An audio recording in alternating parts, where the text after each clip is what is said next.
Gather around, freaks. It's Saturday night for some reason, and we're here, and the cryptids are out, and the moon is full, and everything's spooky, and everything's freaky, and everything's gooey for some reason. We're all going to be forced to turn from man to beast this week on. Hey, did you see this one? There's something in the woods. Something between the trees. Something in the dark. Underground. Beneath the water. Something in the sky. But what could it be? This month, Hey, Did You See This One? Invites you to stare into the glowing green eyes of mystery, into the mouth of a fanged beast, to hold your breath as you break through the surface, because something is chasing you, and it might just be a crazy cryptid.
What's up, all you freaky monsters out there in Ghost Town?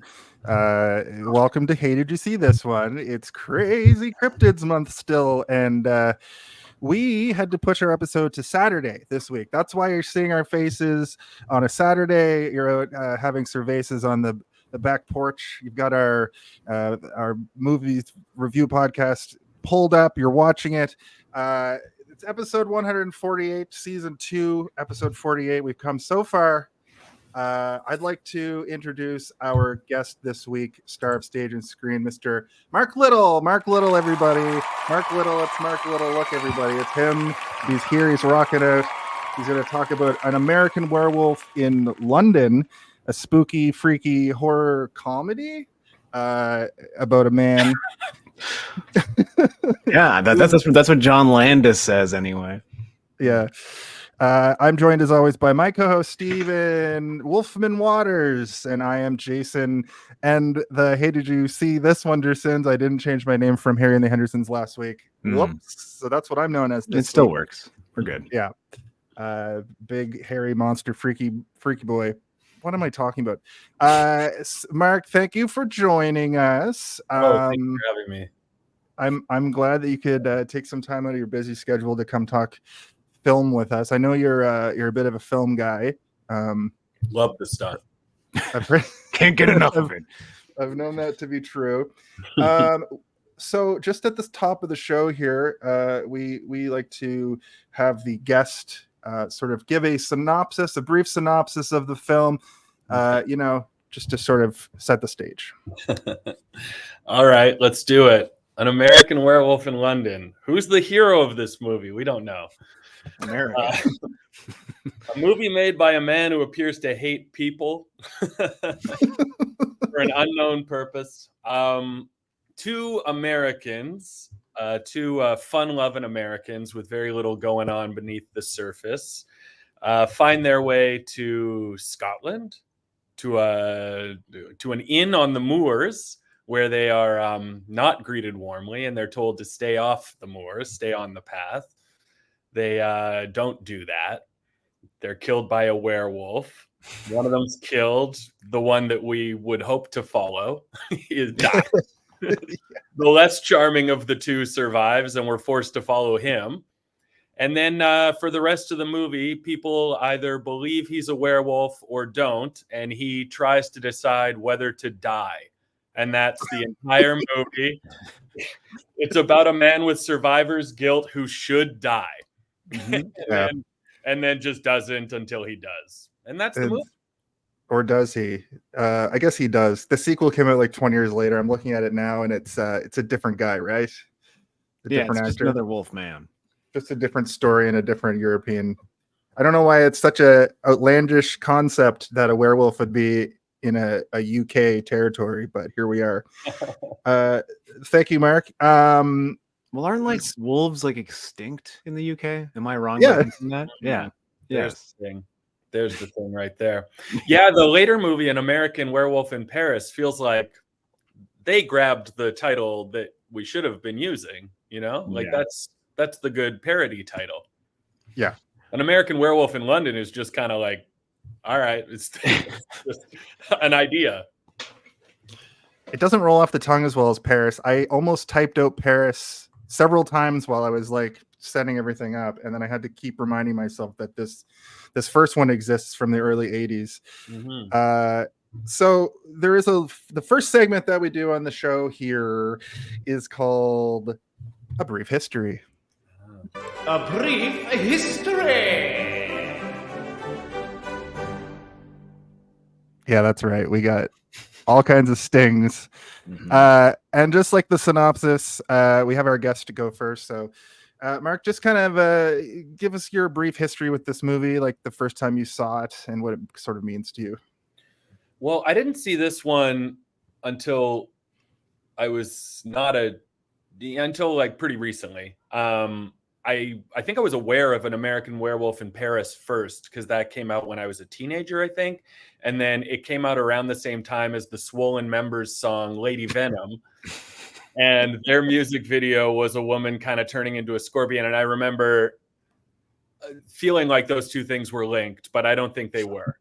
But the video for Lady Venom felt like it was somehow tied, but it wasn't. Anyway, so this is not about the Swollen Members, but shout out to the Swollen Members. Canada's finest rap crew. So that's about my personal, and then I watched this, and I think like many people who watched it decades after the 80s, it didn't hit in any sort of real way, but it was neat. And obviously the big selling point is the transformation, and still cool. Still looks cool. Yeah, absolutely. Cool. Thank you. How about you, Steve? I saw this when I was a kid, but it's one of those ones where I wasn't sure which werewolf movie I was watching. So there's like a bunch, right? There's like Wolf with Jack Nicholson, and then there's also The Silver Bullet, the Stephen King movie, and then there's this, and all of them would play, around Halloween when you were a kid on certain channels that would, show boobies and stuff.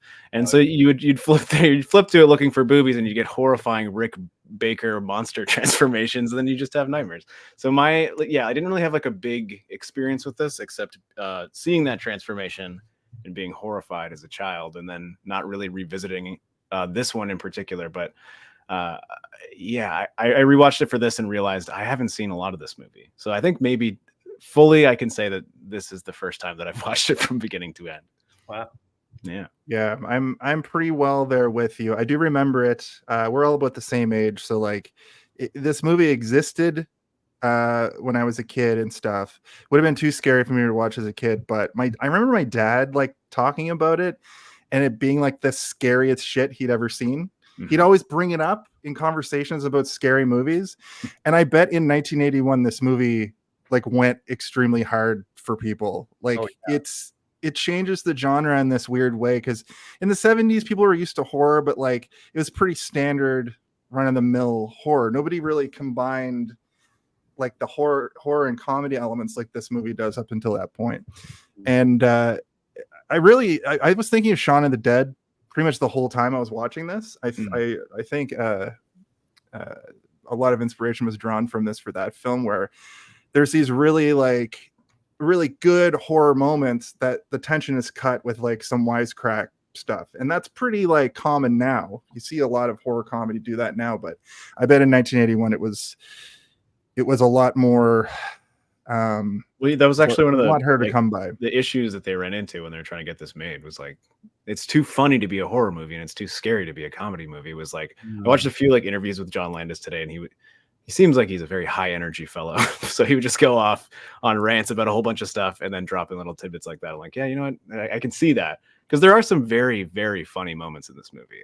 Like, not necessarily the balloon gag so much as like the woman at the end of the balloon gag. Like, yeah, a naked American stole my balloons, mommy. And she's like, what?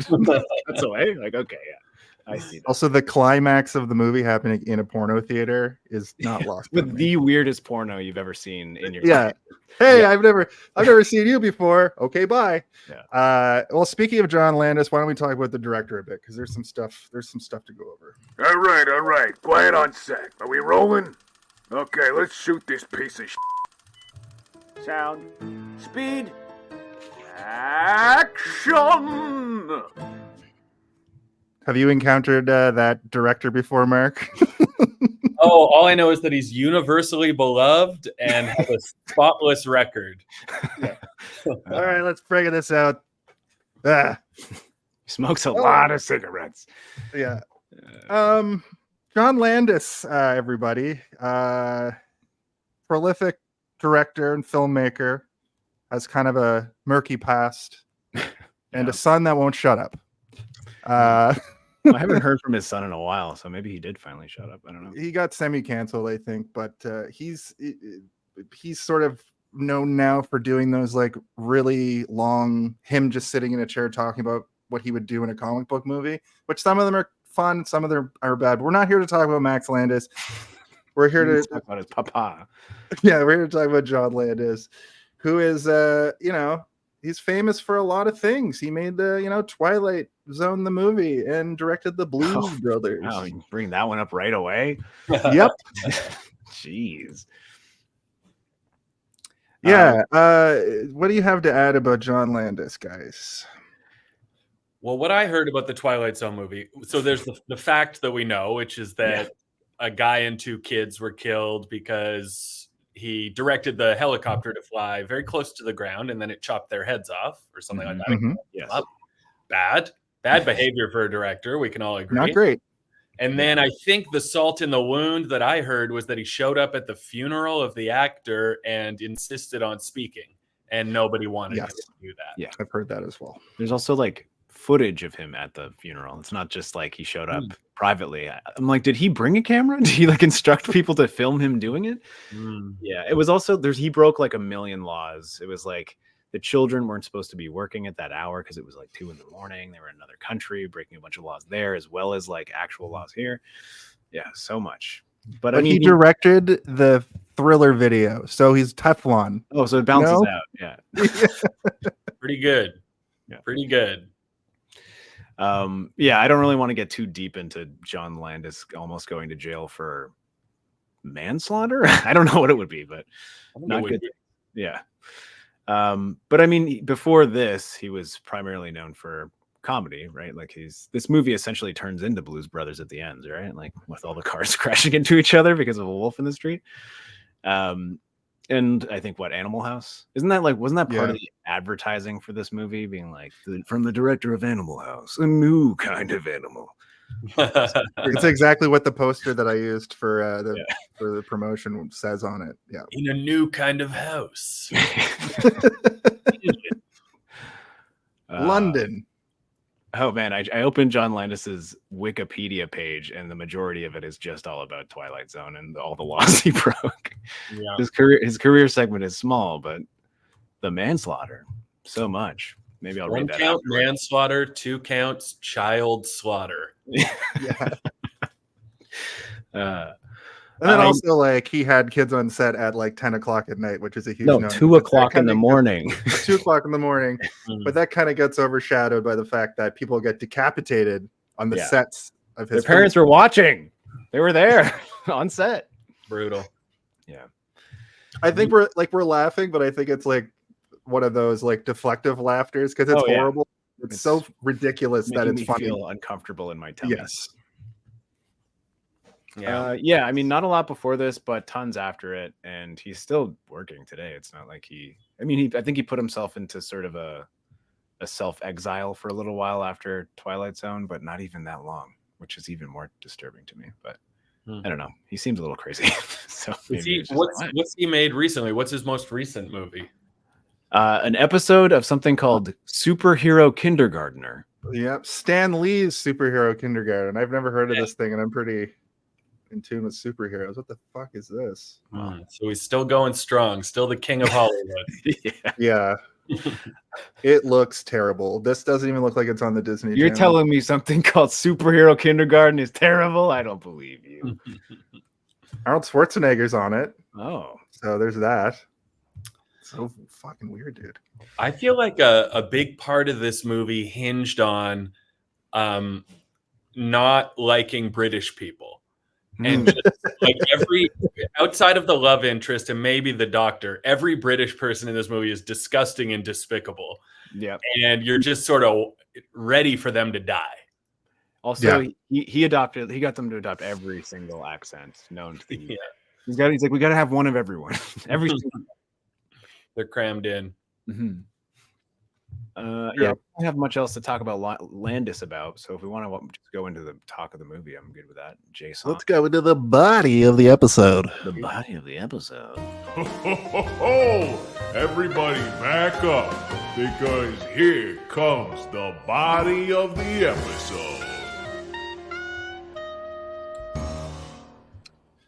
A little bit of clarinet there for you on a nice Saturday evening. This is, of course, the portion of the show where we just talk about the movie. It's the podcast. In the podcast, I sort of have the plot points ready to go should we need something to talk about. But just at the top of the movie, Lycanthrope Films, is this a thing that continued on after this, or was John Landis being a little bit tongue-in-cheek? I think he had his tongue, the producer's tongue, the executive producer, they were all inside of his cheek. Yeah, I'm not familiar with it, so I don't think that it continued on, but maybe he tried to have some sort of like Wereverse spin-off thing that he was trying to do, but we all know where that ended. I was going to say got decapitated, but in poor taste. Oops. Steve, do you have the numbers for this movie? Because I'm wondering if there was a intention to make a sequel sooner. The ending is a little bit ambiguous. I mean, it's not. He's pretty fucking shot, but he is a werewolf. But I mean, it's already been proven early in the movie that you can kill a werewolf just with a bunch of regular guns, I guess. Just shoot him and he's dead. True. They even do that thing where it's like, what about the silver bullet? And they're like, ho, ho, ho. Regular guns are fine. This movie made a lot of money, so it didn't have anything to do with the money for it not getting a sequel. It probably was just one of those things where the people involved weren't interested, or they were like having trouble figuring out how to do a sequel without it just being another movie that didn't have anything to do with any of the characters. Don't know for sure, but it wasn't a money thing because it made lots. It was a budget of just under $6 million, and it made over $62 million. Holy shit! Yeah, that's sequel numbers. That's sequel money right there. You'll be doing this till you're 90 numbers. They're already talking about a fucking Deadpool and Wolverine 2 because it made $1 billion in like 2 weeks. Whoa! So that's crazy. That's a lot of dollars. That's a lot of dollars for an R-rated film. This didn't do that well, but that $6 million budget making that much money is like, please give us a sequel. But it sort of just allows our boy John Landis to continue to make films and be heralded as a big director, I suppose. Mm-hmm. So we kind of covered the opening sequence. Mark, you mentioned that it's two American backpackers, David Kessler and Jack Goodman. They're traveling through Yorkshire moors in England. They chat about their travel plans and excitement for their European adventure. So these are a couple of backpackers. Yeah, from it's the kind of a fun States. opening, but it's also like Landis just, throwing stuff right on the surface, being like, look, they're with the lambs. They're gonna die. Just so you know, these guys are dead by the end. Yeah, hell yeah. Yeah, which I kind of enjoy that stuff. But they're also both like a couple of Irving the Explainers, just wandering the the mucky landscape, just explaining what they're doing, pointing out what they see, and it's all for our enjoyment. Not even really that funny. And you're just like, okay, these guys talk a lot. Yeah, they're just like wisecracking, but there's no jokes. Exactly. They're just sort of lighthearted, but Yeah. kind of How about this weather, huh? Yeah. You always do talk about the weather. Mhm. Excuse me for making conversation. Hey, you're the one that dragged us out here. Well, excuse me for thinking we needed a little culture. Yeah, that's like verbatim, right? It's honestly the proto. I feel like this is the proto Joss Whedon. This is Right. is the original like lighthearted banter. Plus, everybody has to be genre. talking constantly. They have to be talking about what they're doing. They have to be somehow Talking about telling real us- world things. Yeah. Yeah, Mhm. we need to learn Not a super little bit about them. expository. Oh, they're both wisecrackery guys. Okay, got it. Yeah. And then they wander into like the like UK equivalent of like an old Western bar where there's just a bunch of creeps that don't want to talk to them. And then it gets, that's where it starts to get spooky. But they cannot stop themselves from just being a couple of schmucks. Like, ooh, don't you know what a 5-pointed star means? Werewolves. Like, how do they know that? I didn't know that, and I know a lot about werewolves. Yeah, 5-pointed star is kind of just the regular star. Yeah. It wasn't even inverted or anything. No. It didn't have a circle around it, so it wasn't like a pentagram, but they kept calling it a 5-pointed star, which I was like clunky. Well, they call it a Like a weird pentangle way. at one point. Yeah, exactly. Yeah. But it did have 2 half burnt down, really spooky looking candles next to it. So The candles felt like the big thing there, and maybe the fact that the star was drawn in blood, maybe. Like, Yeah, it was dripping blood. And when asked about it, the bartender's like, I don't know, we thought about painting over it, but it's been here for 200 years, so it's history. It's we can't get rid of that. Yeah, but she's doing lying eyes. yeah. I like the way that everyone in the bar lies. They're like, yeah, that's just something you don't need to worry about. All right. Okie dokie. Now everybody finish eating your blood sausage. One of them is painting in the star because it's getting a little faded after 200 years.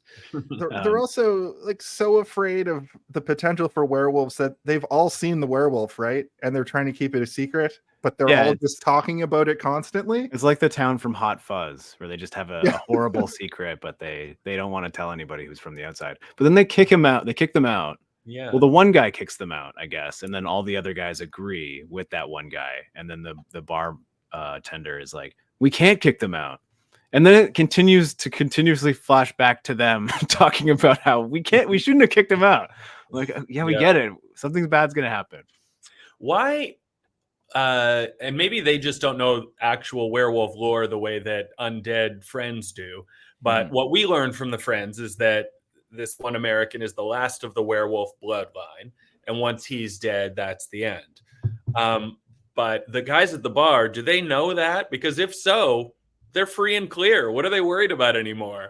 Like, the werewolf's not in their town anymore. Just they can tell people. It seems like they think it's like a curse of their town, because like they all seem sort of like, they're quiet about it. They don't want to spread it around. But even when the doctor goes there later on, he's like, I shouldn't be telling you this. And, it was a mistake to kick them out. We shouldn't have done it. So it seems like they think it's their cross to bear, or their secret to hide from outsiders. But then they're willing to just be like, let's go make more werewolves by kicking these guys out into the werewolf fields. True. Yeah, that one voice of reason guy was like, they're not going to follow our instructions to stay on the roads. They're idiot Americans. They're going to walk out there and be turned into werewolves immediately. Yeah. And what happens? They walk directly off the path. I love those shots of the moors. Like, it feels like it's just in somebody's backyard. Like just a 100-meter square of them just like walking across it multiple times. But It looked like they were in Joshua Tree. yeah, like desert landscape. it's like potentially, right? Mhm. And then they encounter the werewolf and like comedy ensues. like hijinks ensue. Yeah, they do like a classic. They told us to stay on the road. Whoops! Like it pans down to the dirt at their feet. And they're not on the road, and you're like, oh god. Yeah, I guess we blew it. What Yeah. else is new? Okay, could we get to walking now? My thoughts exactly. Did you write this movie somehow retroactively? That I didn't even pick up on how basic it is, but when you say it like that, that's like this movie. It's a genre bend where even the brand of comedy is almost like it's supposed to be an Animal House raunchy comedy. The way that he's talking about girls in the start too, he's like, Susan or whatever her name is, like, I gotta get a number, I'm gonna marry her one day, and the other guy's like, hey, why don't you just bang her and get rid of her? And that's the the raunchy comedy element of it. Well, we have to know they're straight, because if it's two men walking through the moors together, they could be homosexuals. True. You can't have that in the 80s. No. It's just to avoid gay panic, Jason. Don't you know about gay panic? Sorry, I wrote it down here. Debbie Klein is her name. Mediocre person with a good body. Yeah. Oh, yuck. Debbie Klein. Yuck. I mean, he's a mediocre person with an all right dick, I guess. You see his dick like 20 times in this movie, over and over again. Yeah, his nude acting is really put on display in this. Yeah. Oh, then we get perverted nurse who's just like looking at people's dicks, I guess, when they're unconscious. She just blatantly admits it to her coworkers as well. Lady, if you're gonna do that, don't tell anyone. Yeah. That's the next segment. I guess like they get attacked by the wolf. One of them is killed, and then the other one is saved by all the villagers who feel guilty for sending them out into the woods. And then we see a naked old man, which is the werewolf who's been murdered and turned back into a human, I guess. And then he wakes up in London, a London hospital, where nurses are just constantly looking at his dick while he's unconscious, apparently. He's the hottest man they've ever seen. Yeah, like, American, you say? Let's look at his dick. His teeth are straight. Let's look at his dick. That's straight too. Oh my god. Good lord. I got a little bit of Ghostbusters actually from their banter, but Ghostbusters obviously a much more clever movie. Well, funny you should say that. They tried to get Dan Aykroyd to be the main character in this movie and John Belushi to be the corpse. Really? Yeah, that would have been a way better movie. It probably would have been, but yeah, because the studio was like, we don't understand this, so let's just lean into the comedy of it, and we'll do sort of like a Ghostbusters thing, like Jason, like you're saying. And he was like, no, it's a horror movie. It just has, some wisecracking fellas in it. He's gonna have a best friend who's a ghost who's gonna slowly deteriorate and just constantly be, ribbing him the whole time. It's weird to think of this as a horror movie. Like, do you think people were scared when it came out? I think that the makeup is really, really unsettling, and it's pretty effective still. And I think that the transformation of the wolf itself is pretty horrifying. And I think it still kind of stands up as a standard in terms of like people look to that to be like, this is kind of what we're going for here. We want to make it as uncomfortable looking as this. And like, I bet you they probably use that in the advertising, being like, you're going to vomit when you watch this movie. It's going to make you horror. But in terms of horror, I don't think that, like, other than Jason's dad, I guess, was the scariest movie I ever saw. My dad's a little bit of a simpleton. He really liked that very first remake Star Wars movie. He liked The Phantom Menace because of the CGI. I liked it because I was in the 6th grade.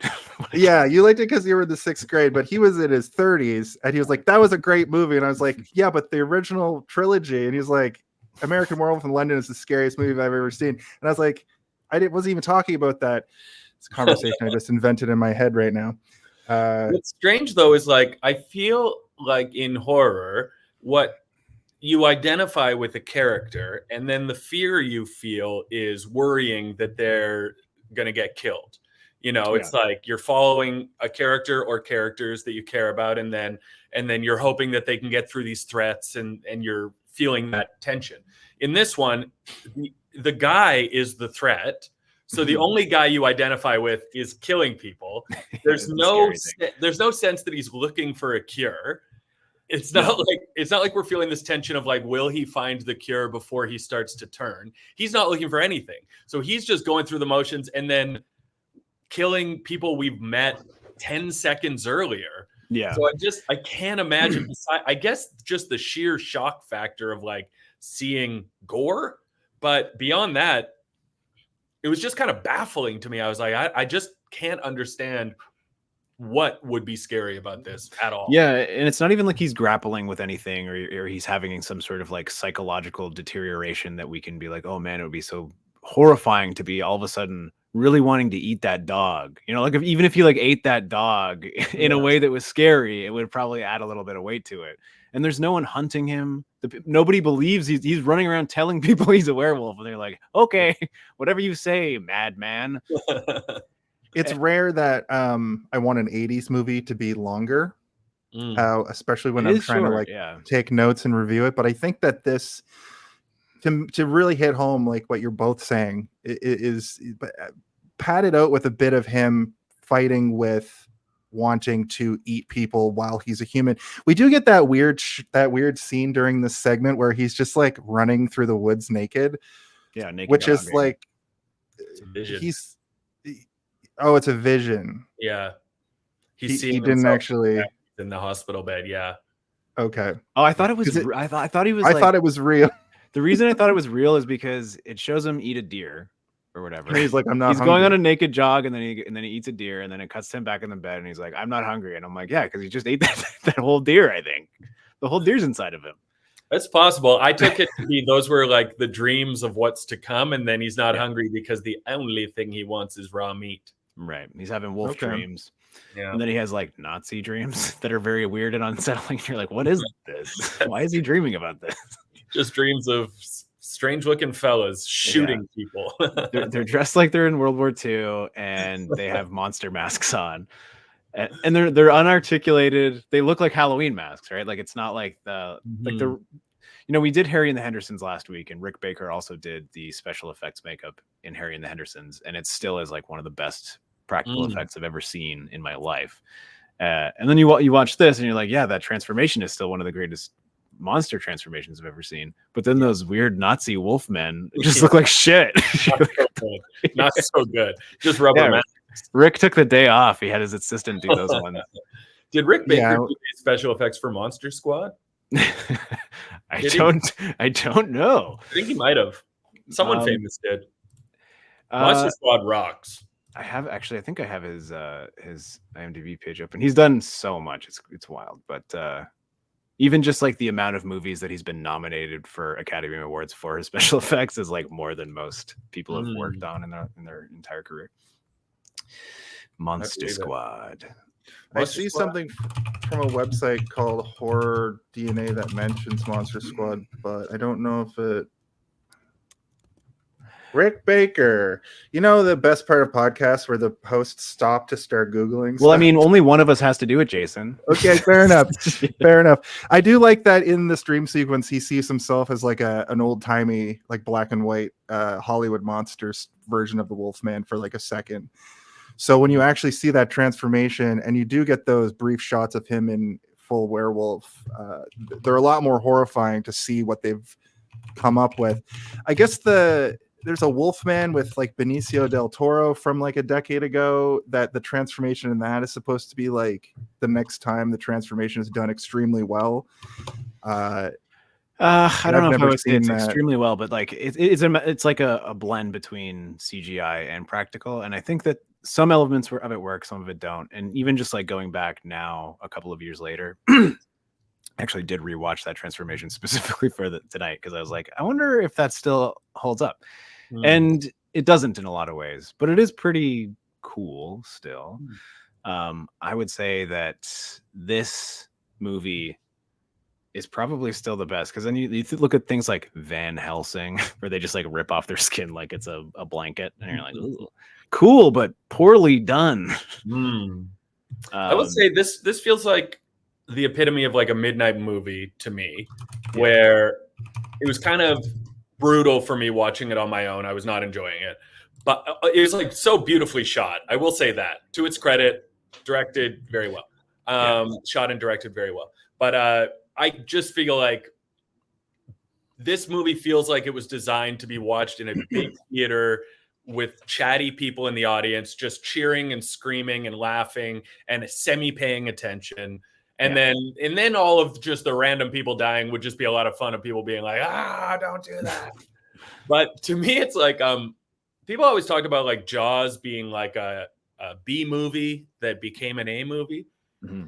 I feel like that's this movie. It's like, this is a B movie to the core. This is like Attack of the Killer Tomatoes, just like cheesy bullshit. People you don't care about dying, heroes you don't care about getting through it.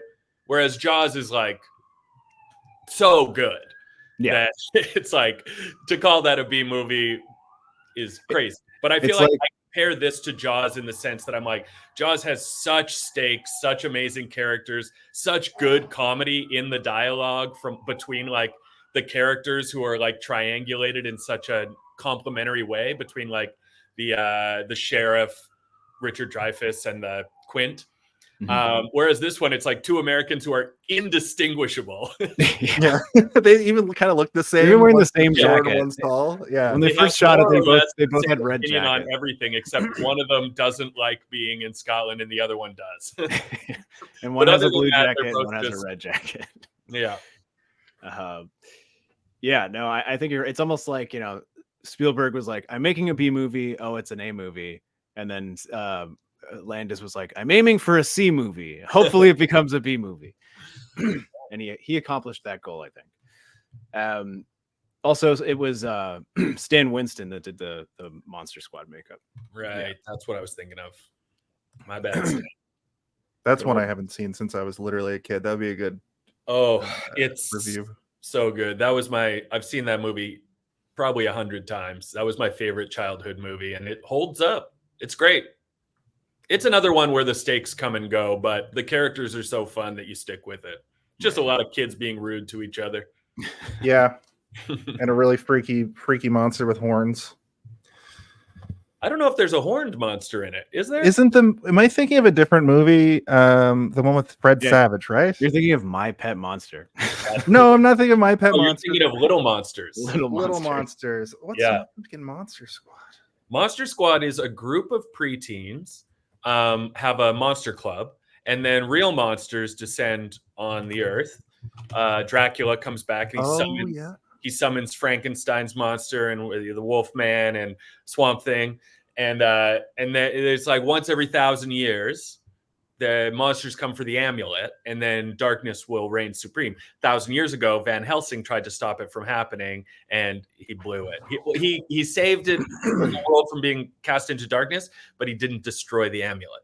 So now, God damn it. Now the baddies are back, and no one believes these kids.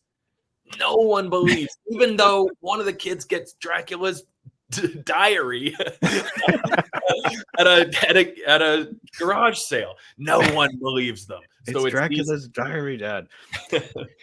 How does Dracula open his diary? He's like, "Dear Dracula diary." This is the Monster Squad was what the Universal Monsters movie was supposed to be. That was what they were aiming towards with that shitty Tom Cruise movie and all the other ones. Johnny Depp's Invisible Man. Yeah, the Monster Squad. Some of the monsters are so hard to kill. Other monsters, Swamp Thing, they kill him with a shotgun shot to the heart. Character named Fat Kid takes him down. Oh my god. And the mummy just needs to get unraveled, and Wolfman gets kicked in the nuts.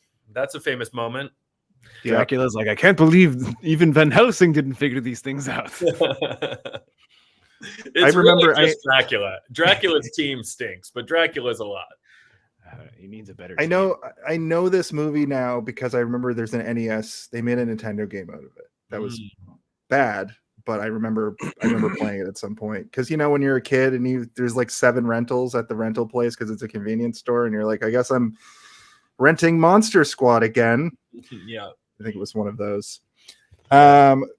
We get Jack in ghost form. I really, really love the fact that even though he's a ghost, I guess he's deteriorating. His skin is falling off of his body. He just shows up. He's kind of green here, but by the end of the movie, he's got like full skull showing. He's kind of over the whole thing. I think the idea is supposed to be like he's obviously either hallucinating or this guy is crawling out of his own grave every night to come be like, hey, I need to talk to you for a second. So he's rotting as though he would be rotting in the ground, kind of thing. That's right. But he's in limbo. He's walking the earth as the undead. Those are my favorite parts of the movie, when he shows up a couple times and then when he brings the crew. Yeah, all the other ghosts. They're fun. They're a lot. And he's like a full puppet, which is really nice too. Like his eyes rolling back in the head. Because I mean, Frank Oz is in this, and I'm like, I wonder if Frank Oz is operating that puppet.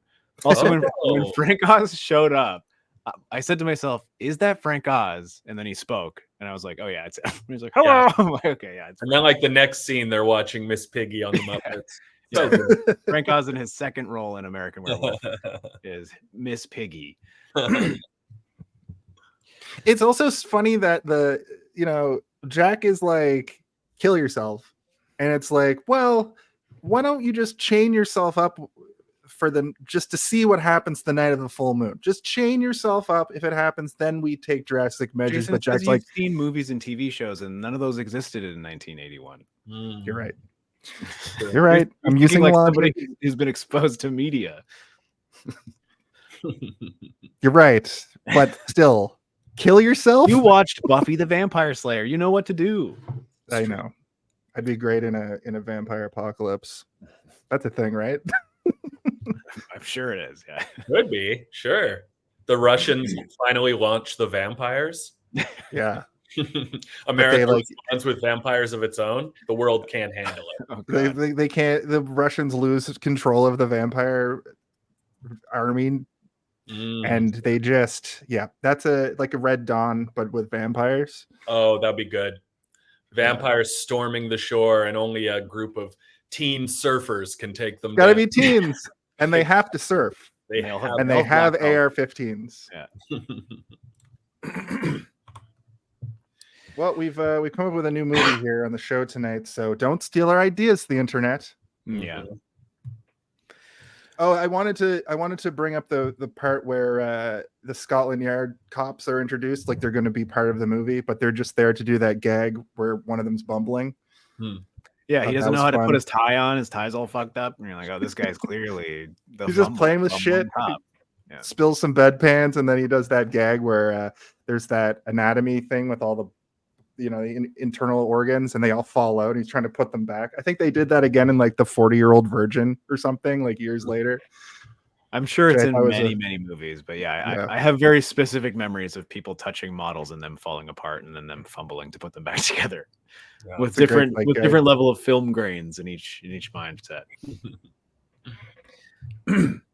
I think that the craziest part about that scene is that somebody calls to talk to the doctor, and then he just says, "Tell them I'm dead." Like, he doesn't say like, "Tell them I went to lunch." He's like, "Tell them I'm deceased. I can no longer talk to them ever again." Yeah. Oh yeah, that doctor. Person. I think my favorite minor character is the American ambassador, I believe is what he is, who shows up in the hospital room. That's Frank Oz. Oh, that was Frank Oz, right? Yeah. And then moments after our main character has found out that his friend is dead, this grinning ambassador tells him, "Good news, we're getting you home, and your parents are going to meet you." And then he doesn't understand why our main character doesn't celebrate this news. Why he might still be in a state of why he might be distraught. It's good. Good scene. No, yeah, I think that, and also like Frank Oz obviously has a very funny voice, and his voice is getting more and more Groverish, like within that sequence. Within, like, he's getting upset that he's upset, and then he leaves, and he's like, "These fucking kids don't appreciate anything you're trying to do for them." And he runs it like a muppet. And then this is around we get the wildest dream you've ever seen in your life, which is a dream within a dream of the shitty werewolf masks and his entire, I assume this is his family, right? Like there was a point where he calls his family and names all his siblings and stuff, and this is just like a family all being murdered by these monsters. Were you supposed to think that they cut the scene so it looks like, oh, he's just back in America now, he's with his family? That's how I felt the scene. You were supposed to feel that to add gravity to the fact that he's like Nazi werewolf people show up and just shoot the place up, Yeah. which is insane in this movie. It's like an action sequence in a comedy. It feels very out of place, but yeah. I mean, I've had some bananas dreams in my lifetime, but never this. Never anything like this. I'll tell you that much. And then he has like a second dream after that dream where the nurse gets killed by like the Nazi werewolf comes into his next level of dream, which I'm like, I don't know how many times a dream within a dream had been played out until in this point in like cinema history, but I didn't see it coming. I did not see it coming, so it kind of worked on me. I was like, me too. Got it. Yeah. Well, we all got God, I guess. Yeah. David's discharged. Sorry. I said, good job, Landis. Good job, Landis. Mhm. David goes home with Alex, the nurse that's been taking care of him. They are smitten immediately. She's written one-dimensionally. She's just there for, him to perv on, basically. And She's be also sad perving on him, though. That's a good kind point. of like a balanced, perverted thing going on. And it also seems like they're both only attracted to each other because of their accents. To me, they're like, your accent is so sexy. So is yours. And then she gives him her sex resume, which I'm like, that's what I was gonna say next. He gives she runs down exactly who she's had sex with, and he's like, okay, great. That was out of place as well, I thought. I thought it was hilarious. Like somebody just being like, I've had sex with exactly 7 men in my life, 3 of them one night stands. And she's like, I don't know why I'm doing this. And he's like, let's just go shower, I guess. Awkward, weird sex scene with what's the song that's playing? It has something to do with the moon, right? I feel like all of the big music moments in this, every song has something to do with the moon in some capacity. Yeah, something like that. Blue moon. That's not something. There. But I will say I like that she's attracted to him because he's sad. Yeah. She's got like a nurse's perspective on love. Both at work and in love, she wants to take care of a man. She wants to fix you. Yeah. She wants to wrap your heart in bandages and heal. I'm very attracted to you, but you are very sad. Yeah. That's what she says Likes to him. that, yeah. Basically. And also, does she have like a work term thing where she like is at the hospital for time and at home for time? Because it seems like she comes home for one day and then just goes right back to the hospital and just stays there. I was wondering about that. And she just leaves this weird guy. Like this dude is weird, right? Like he's kind of a weird. He's written really strangely. He's always trying to like crack wise, but it kind of falls flat. And then she's just like, sure, stay at my flat in London. What's the worst thing that could go wrong? And then it does. He's a werewolf man. He kind of seems like he's just sort of clueless. He's like a bit of an airhead where he doesn't really say the right thing in right situations, and he's very insular and doesn't really have much of a filter. But yeah, it does seem like most of his dialogue is like, aren't I kooky? I'm a kooky guy. Now I'm going to do a goofy smile, see? Yeah, he really doesn't let things keep him down. Like even when he wakes up in a wolf pen, he's like, oh boy, all right, this is going to be hard to explain. You're like, really? You don't feel worried at all? Like genuine worry? You don't feel any of that? The entire like literal roof wolves. of the cage is like broken inward. Like he clearly broke in there. All he's worried about is that he doesn't want those dogs to look at his wiener. He's like, I don't want my wieners, doggies. The song was Moon Dance by Van Morrison, and they have a kind of an awkward sex scene in the shower. It goes on for too long. As usual, that was the style of the time, especially in B movies, just these like really too long sex scenes that don't really add anything to the Didn't he also plot. do like Animal House? He's like a meatball man, like Landis was making meatball movies, That was part of that was one of the selling points back then. Yeah. Boobies In the 80s, where it's pornography not that easy to get. Yeah. Except in London, apparently you can go to the theater and watch the weirdest porno you've ever seen. Hello. Well, I mean, at this time, New York had that too. There was a whole smut row. Yeah. I've seen Taxi Driver. Right. Oh yes, right, of course. But in the film world, I remember specifically trying to rent Meatballs when I was like 14 for the chance that I'd see some boobies. Me and my buddy were like Beavis and Butthead. Like, let's get Meatballs. There might be boobies in it. And the guy was like, how old are you? We're like 15, and he was like, I can't rent this movie to you. It's Meatballs. I went back and watched it like a couple years ago. That's the most Jason, it was illegal for harmless. him to do it. I know. He's fair not enough. allowed to legally. It would make him Listen, a pervert. If he Your did. laws be damned. I need to see. I'm just picturing Anyway. you begging him, and then it cuts to you back at home, and you're like warming up microwavable meatballs in the microwave. I finally convinced him to sell me these. That's a good sketch. That's funny. I still can't get over that. She just like, come home with me. No, actually, doesn't he say, can I come home with you? And she's like, yes. It's all very strange. She tells him that she's got some space at her place if he needs a place to crash. I think that's there. Only she one does bed. not. Yeah.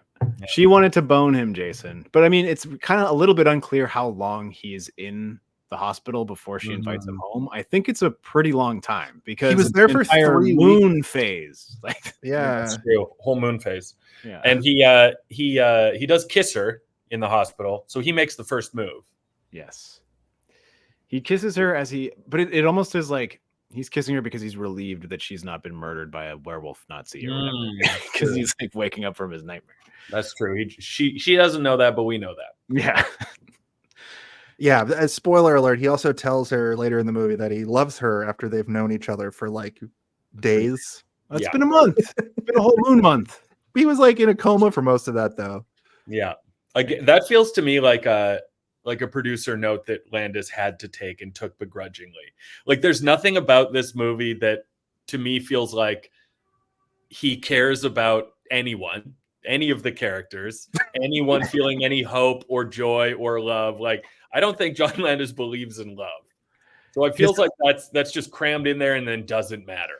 Yeah. I think his main concern was, I want to get as many dead ghosts as I can in that movie theater at the end as possible to make it as hilarious as I can. That was his main goal. Definitely. Pile up some bodies for comedy. Yeah. Jack shows up again during this. And then David's kind of upfront with Alex about the situation. I like that he calls him Meatloaf and then apologizes for calling him Meatloaf later. He didn't mean to call him that. I'm sorry, I called you Meatloaf. Yeah, that was a bad move. He knew it wasn't friendly to do. It was I'm mean. gonna start calling people Meatloaf and then apologizing immediately before they can even really wrap their head around what the insult even means. Well, he calls him Walking Meatloaf, which is even funnier because of the Walking Dead. Call someone Walking Meatloaf, then go on a small murder spree, then apologize. Right? Yeah. I'm Perfect. sorry. I'm sorry I got mad at you for calling me a potential murderer. You were right. It turns out you are right. I did want to have one small nitpick about after they have sex. He goes to go pee and he pees for 4 seconds. Like the shortest pee I've ever seen in my life. Quickest pee. He's just trying to make sure he doesn't get a UTI. Yeah. It sounded like that wasn't pee. He just waited. Yeah. Sorry. So that sounded like he spilt a thimble of water in the toilet. It was great. The doctor kind of takes a Dr. Loomis sort of characterization in this, where he now is going to figure out if this guy is a werewolf or if he's just insane. So he heads up to the Slaughtered Sheep. Is that what the restaurant was called? Slaughtered Lamb. Slaughtered Lamb, right? Like lambs to slaughter. He heads up there, basically gets the same experience as the Americans did in the beginning, but they're like, oh, this guy's British, so we're going to let him in on a little bit of the lore. So we get a little bit of the lore. They basically explain, they claim they don't know what happened, but then one guy's like, hey, come out here, I'll give you the deets. And then the other guy is like, stop, don't tell him. Stop giving him the deets. Yeah, it doesn't really get the full picture. But they do admit that there's werewolf stuff happening in yeah, it's also the guy that who forced them to leave, right? Like the ringleader or whatever, the dart guy. Mm-hmm. So I'm assuming he felt guilt because he did feel guilt. He did that. He admitted guilt to the camera. He looked at the camera and said, "I feel guilty about this." Did guilty face. Yeah. And then they talk about the fact that there's a full moon sort of happening soon. Do you guys know about the thing that John Landis puts in every movie? The title of the porno is actually a thing that's from every movie. See you next Wednesday. You guys know about that? Right. Definitely No. heard "See You Next Wednesday" a million times in my life, but I did not know it was a John Landis thing that he tosses into stuff. I bring this up because throughout this movie, there's the famous still that you see of Jack standing in front of the porn theater when he's like, "Come on in here." But I noticed this a bunch through the movie. This is the most well promoted porno film probably in the history, because these posters are, go back and watch you probably won't, but if you go back and watch the movie, these posters are fucking everywhere. And I thought that was so funny. There was another John Landis movie we did recently where we did one recently where there was a VHS of this movie next to a TV. We did another John Landis. Did we do it, or am I thinking of a different actor, a different director that has his own thing that he puts in stuff as well? Was it Anyway. Sam Raimi in the car? Yeah, it was Sam Raimi. Yeah, that might have been what it was. That's not a VHS tape. That's a car. There's a car next to the TV. Yeah, a whole car. Yeah. Yeah. It's a he filmed this porno for this movie, right? This is not a real porno. It cannot be. It cannot be a real porno. It's too goofy. Yeah. It's too goofy. That one scene is so funny. We're not quite there yet. I think we're at the first transformation, right? Yeah, it's so strange because like he is a little bit sickly, but he goes from sickly to stripping his clothes off in like an insane rage so fast. I was expecting there to be a lot more, like a few days of him getting like flu symptoms and then her trying to take care of him, like a zombie transformation. Yeah, but it was almost instantaneous. He was fine right up until the moon went full.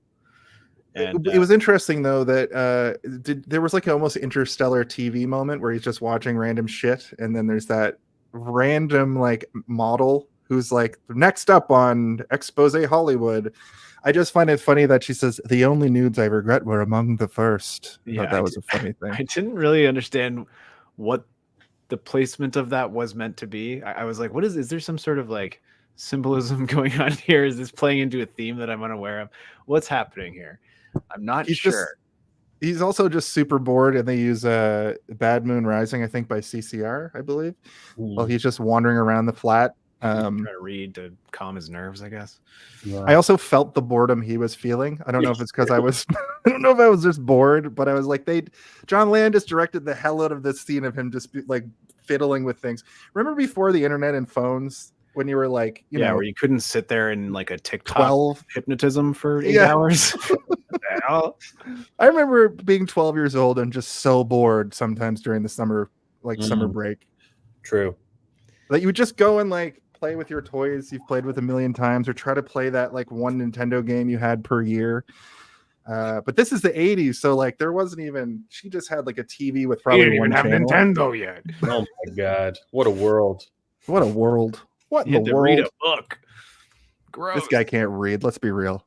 I mean, the reason that scene's so boring is because it's like there's nothing going on literally in the movie. Yeah. Like there's nothing in the story is happening except we're waiting for the thing that we know is going to happen. It's bananas. It's bananas. Makes us wait. And it's like that's the explanation for the like random TV ad. They're like, we need to put something in here. we can't just jump right to the werewolf transformation. The movie will be 45 minutes long. Also, there's a line during this where somebody asks somebody else, have you ever been severely beaten about the face and neck? Yeah. And I've said that for years and years. I guess it's from this. So I'm somehow your dad said it to you. If you love this movie so much. It could be. It's generous of you to say that somebody says that to someone else, because in reality, it's the nurse saying that to a child. Oh, yes. Right. I forgot. And the child, not threatened by it. He just starts laughing. Not threatened. Oh, yeah, because his whole thing is that he yells no. Yeah. He says no, and then she says, I thought not. And then it's actually a sweet moment. But there's a second where it's somewhat where she threatens to beat him around the face and neck. Yeah. Kind of a wild moment for a nurse. Kind of an out of character moment for a nurse we know very little about. We know just enough about her to know that's pretty out of character. She's just walking around the hospital threatening children all day. I mean, those children's were acting up. Yeah, I can understand why she would beat them around the face and neck. Yeah. Frustrating job. Yeah. Frustrating job. Listen, I hate kids personally, so Good movie for you then. yeah. This we get the transformation. We're there. It begins right about the 1 hour mark. He werewolves is what I wrote.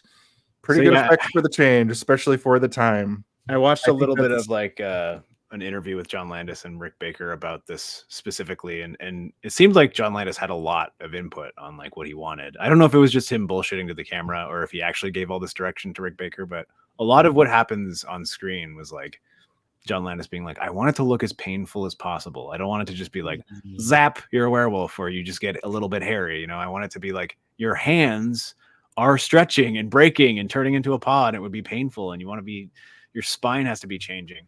Yeah. And it seemed like he put in all of the aspects that he wanted. And still like the hair growth and the paw is like, it still looks good. Like there's no denying it. You can tell that it's not a real hand, obviously, but you know, we've watched a lot of Freddy Krueger movies on this podcast, and you know, it's leagues ahead of a lot of the special effects we've seen in lots of the slasher films we've done. One of the best like body horror things I think I've ever seen to this point.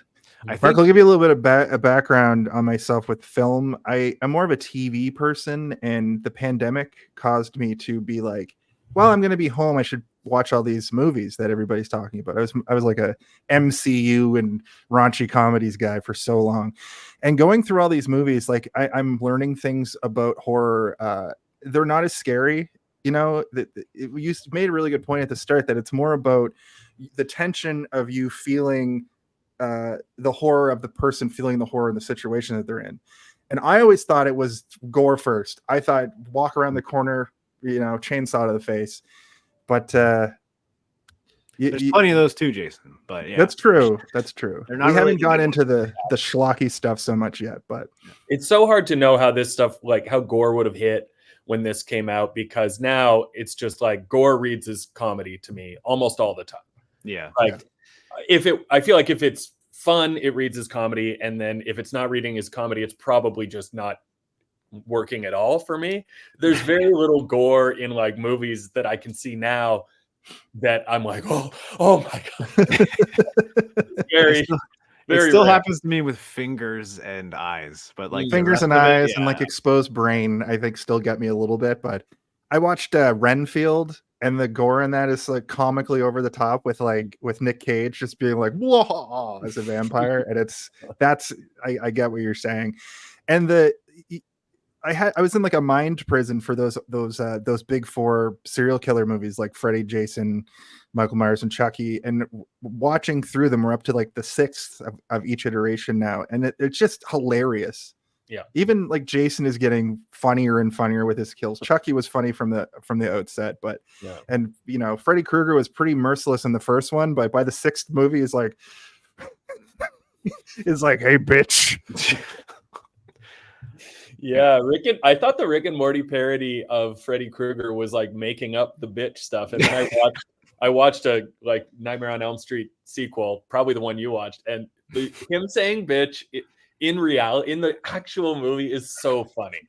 Yeah, I think it's made funnier by that bit in Rick and Morty, like because it lives in your head now. You're just like, oh, it's like his tagline, and it has become it.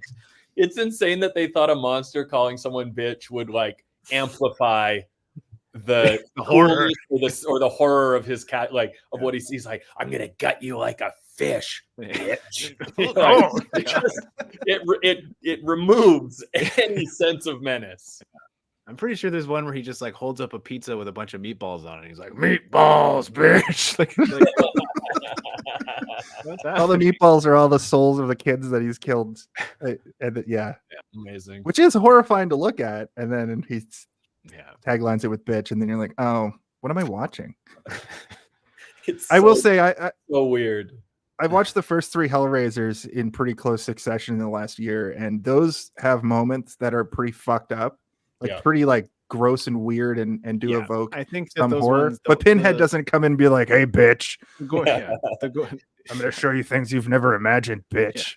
He gets you on that like existential, like there a life, is there a death? What are you living right now? Have you experienced pure pain or pure pleasure? I can show you both at the same time, and you're like, oh my god, this man is a pervert.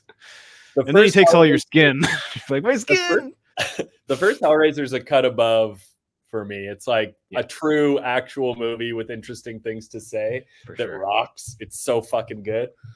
And then subsequent Hellraisers are a bit sillier. The guy with like a CD player for a head. Yeah, that's 3. That's the one. The guy has a camera for an eye, and he can even the third what he's seeing onto a TV. It's still trying to be a little bit philosophical with it, with like Pinhead being trapped in a pillar of salt or whatever, and you've still got a little bit of that from the first one where it's actually doing things, but then it's like Pinhead is just watching a guy like bang a girl, and he's like, you're like, oh god.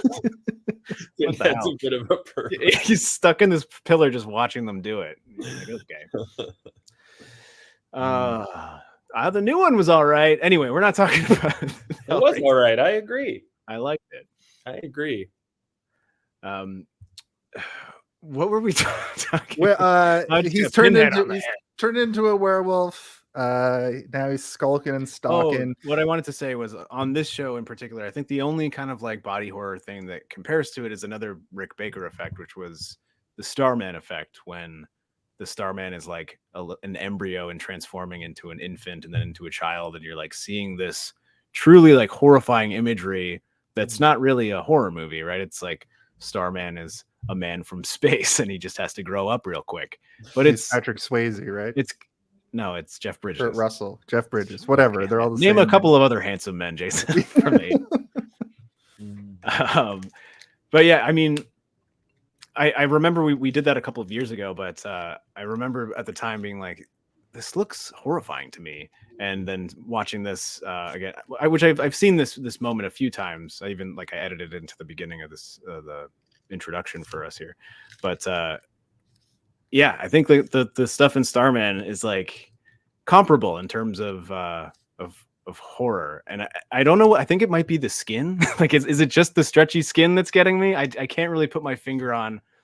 Is it the uncanniness? Is it the stretchy skin? Is it a combination of the two? The face is messed up and pretty crazy, but when he rolls onto his back and his like body gets long, he's like turning into a dog. Basically, that was like that made me shudder a little bit.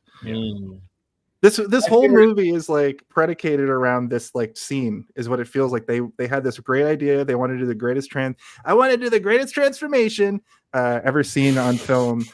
Yeah, that's right. A bad Donald Trump impression in 2024. Who would have thought? Wolf man. Kamala wants to make it a wolf they them. Won't stand for it. I know the cadence. I cannot do the voice. Yeah. Yes, a lot of people have nailed the cadence. Yeah, not the voice. Not the voice. So my favorite thing about the transformation is when he strips naked first. Yeah, he's just like, ripping. I got so hot. I think my skin probably. It's too hot in here. I mean, I guess that's what you do when you're hot. You strip all your clothes off immediately. I don't know. I've never been in that situation before, but I've heard it can happen to you when you're suffering from like hypothermia or whatever, right? At the top of Mount Everest, people like strip off their clothes and go nuts. Maybe that's comparable. Yeah. Anybody climbed Mount Everest? I was thinking about in zombie movies but that's because they're literally getting a fever. Because I mean, that's what I was expecting it to be more of, right? Like, but I think they went sort of the fly route, where it's like he gets the fly powers and then he immediately feels like $1 million, and then he just kind of like starts to turn really quickly. Where he's like, he goes from like handsome Jeff Goldblum to like weird lumpy man within like a day. Like, oh, starts melting into a fly man. Movie. Yeah, I love the fly. Let's talk about the fly. The fly is great. Yeah. I'm watching this movie going, man, we're gonna have such a spirited conversation about how this is a great film, but we're unfortunately dismantling it. which I wasn't expecting. Well, I mean, it's I'm sorry. yeah. It It's- also no, hasn't really perfect. aged I all love that it. well. So, I mean, but we did Nightbreed a few weeks ago. That has David Cronenberg in it. Oh my god, the worst actor of all time. But it works so well for that movie. Cronenberg it's like an inverse relationship between how good he is as a director and how miserable he is as an actor. Like, I think literally the worst actor I've ever seen. He's just fucking bad. It is. It's like very monotone, and he doesn't have a lot of facial expressions to work with. I think he's got a very rubbery face. It all feels like it comes from the moon, his choices. It's just like a flat face that somehow is still emoting the exact opposite of what you want. But that's a fun movie. Where's that shot? Like Calgary? Somewhere. I mean, it's set in Calgary too, or is it set in Calgary, right? It's set in Edmonton. And they go to but they go to some town that doesn't exist, right? Like that little town they go to. We had our friend Cam on who's from that area, and he's pretty well versed with the Nightbreed, and like he's like, there are people in Edmonton who have like tried to map out exactly where whatever the fuck the town's called, under hell or whatever. I can't remember what it's called.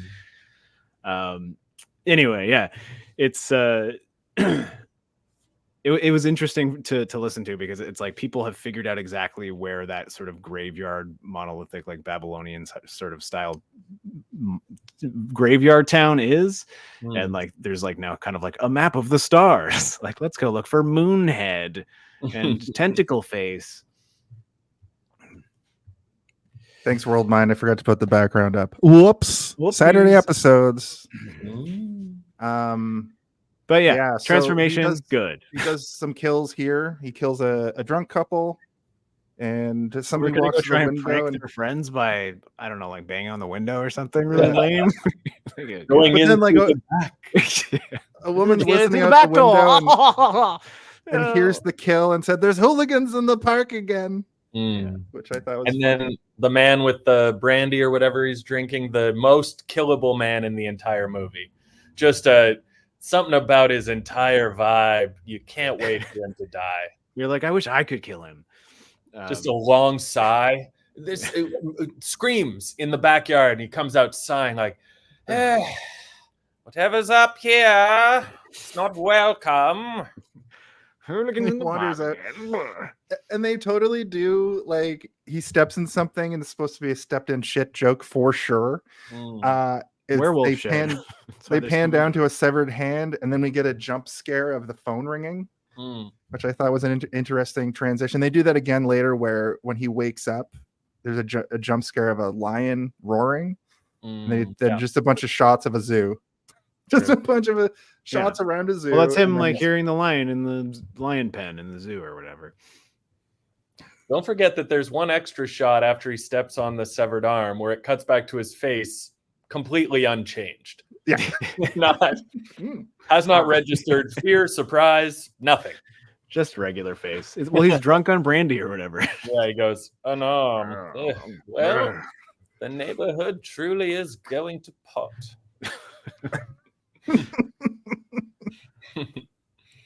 We get the doctor. Again, he doesn't kill the subway guy at this point, right? That's later. It's like a second killing spree. No, there's another kill and then that, but this is the point where the doctor is talking about, like, I went to the slaughtered lamb, and either there is a werewolf or they all have mass neuroses, and I'm leaning towards the fact that they all have a mass neuroses and they're all collectively crazy together.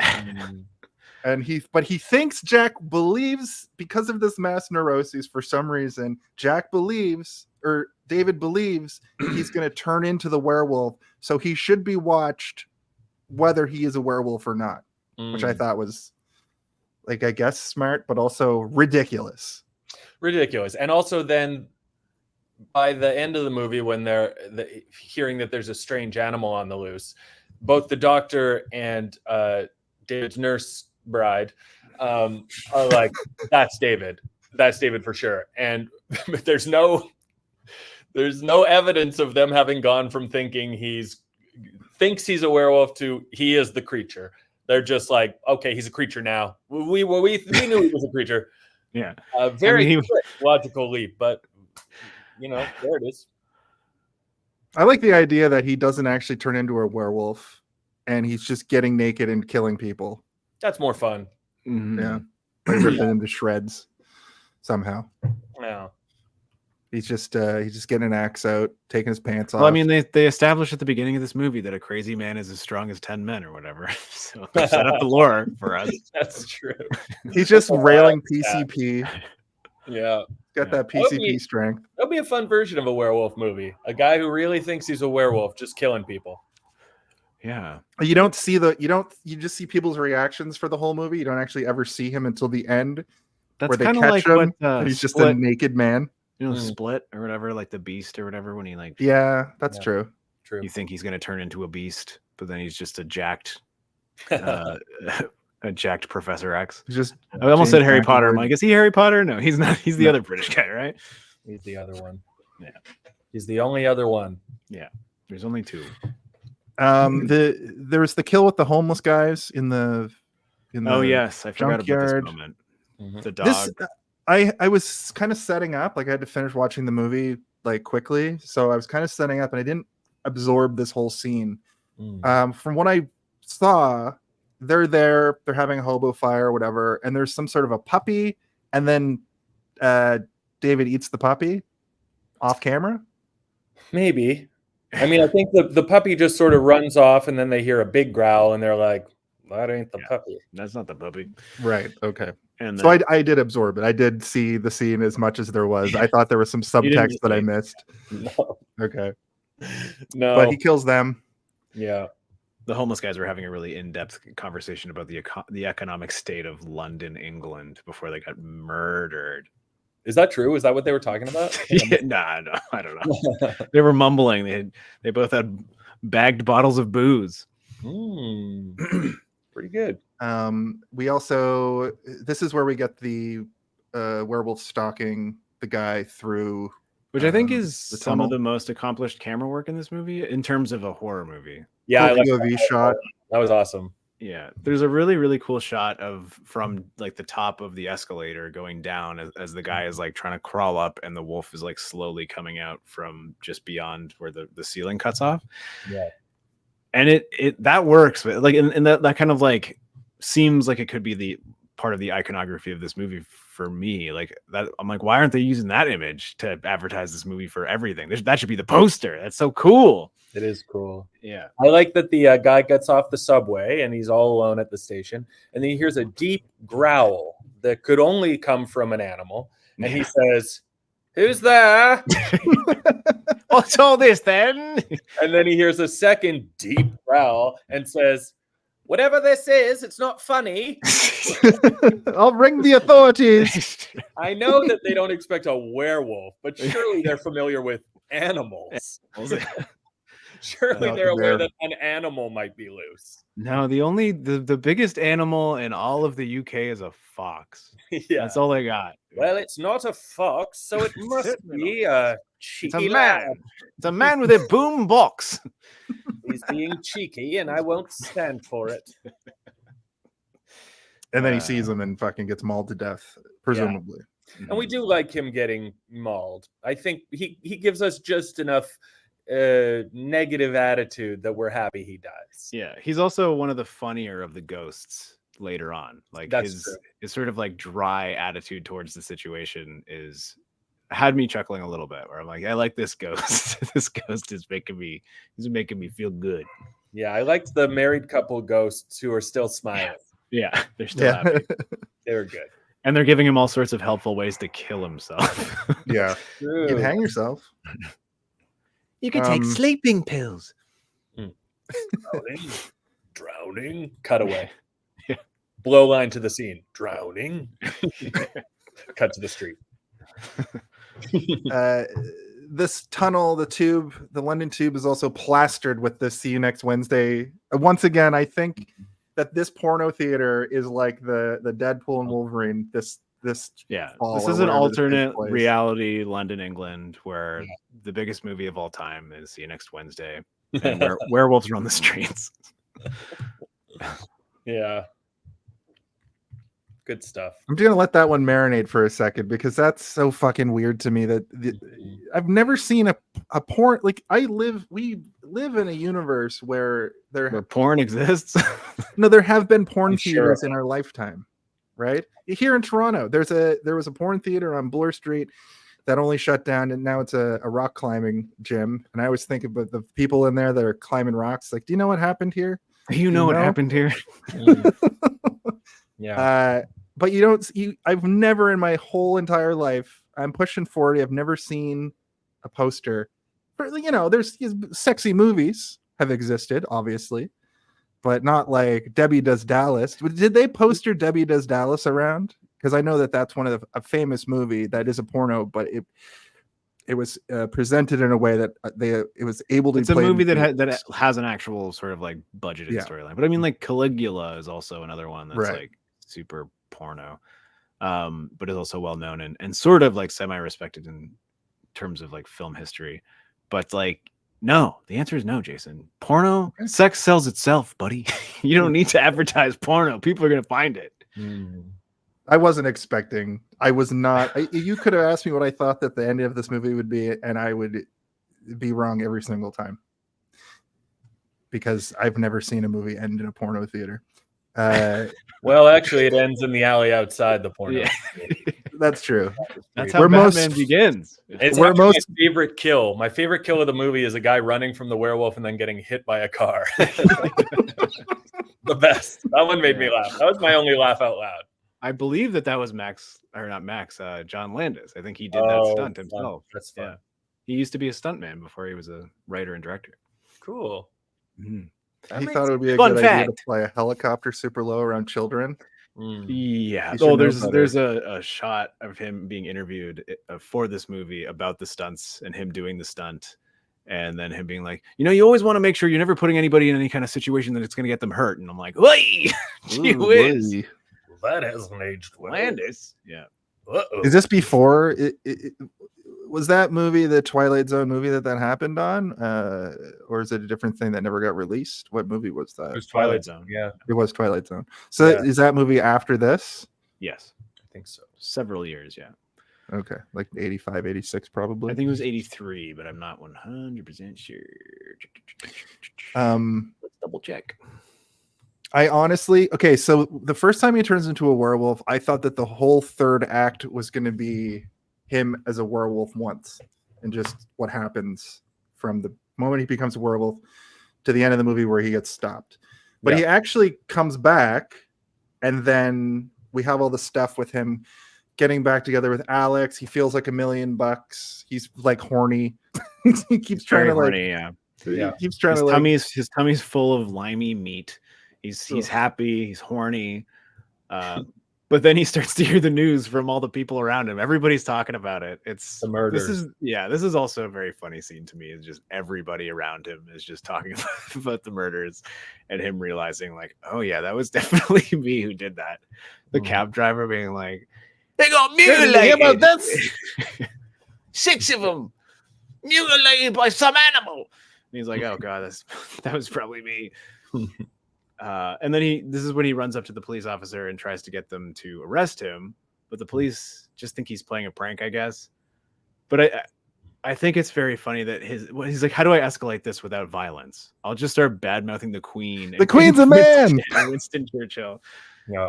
What a funny thing. It calls the prince an F slur or something too. Yeah, but it was he sure does. Yeah. Yeah. That's what happens, John Landis. When you put that in your movie, you're cursed with a gay son. Whoopsies. Yeah. Yeah, he does. He says like a bunch of trashy stuff, trying to get the cops to arrest him, and then he starts even going to like bystanders, being like, "Don't you think he should arrest me for that?" And they're like, "I don't fucking know. What is happening?" Yeah, you seem like you might be just playing a really elaborate prank right now. Yeah. This doesn't feel like our domain. Also, just hit the cop. You want to be arrested that much? Exactly. Punch him, yeah. Just punch him. I thought he was going to punch the cop. Yeah, slap him once. Take his baton. Take his hat. I've sworn I'm out of ideas. What do I do? I called the Queen a man. What else can I do to get arrested? A crime? Some kind of crime? Yeah. Ridiculous. Pick someone's pocket?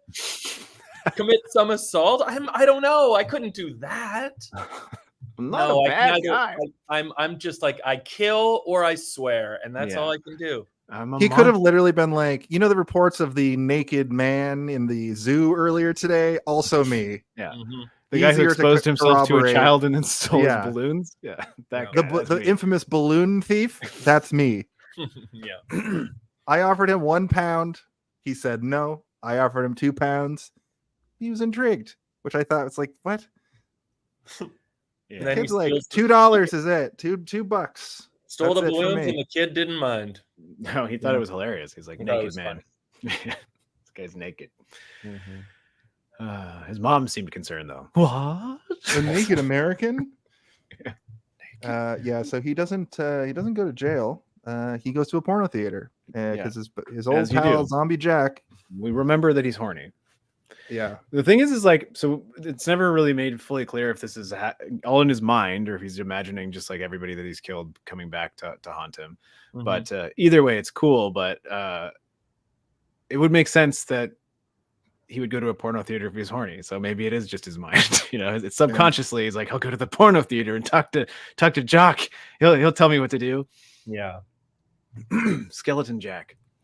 Old Skeleton. Skelly Jack. Yeah, he does that. He's encountered with Jack, who's now almost fully decomposed. And like you were saying, Steve, he's got a fully like animatronic mask on.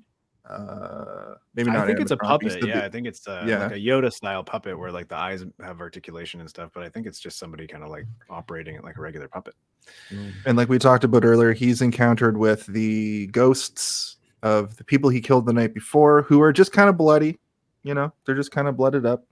They got gashes and stuff, but yeah, it's not as elaborate as Jack's makeup earlier or progressionally throughout the movie. But there's still some gore going on. Some of them just have blood coming down over their faces, and some of them got some scratches and stuff. But this is where I think like Rick Baker had a little bit more leeway because he's got a lot of shadows to hide stuff in, right? Like that transformation scene. Another reason it's so impressive is that it's like flat and gray and like lit very like brightly, where you can't really hide a lot. You know, he's not covering things in goo and goop and gore and just having deep shadows to make it look good. It's all just right there.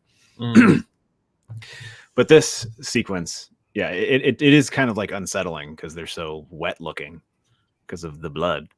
You guys know that blood is wet, right? Yeah. Okay, good. Plasma-y and gooey and goopy and gluey. Yeah. The ghost disappears and he fully starts to transform again. It's sped up. We don't see the full transformation, but he's like, I'm getting hot. He pulls his shirt off, and then people start running out of the theater. This is when I had to turn the volume down on my TV because I was watching it in the middle of the day, and there's like children in my building, like in the hallway, just like I can hear them, and like it just sounds like I'm listening to porno really loudly, accentuated by wolf noises. That was weird, right? Yeah. Like while they're having a conversation through this whole thing, the like backing track is just porn sound, like yep, and then moaning.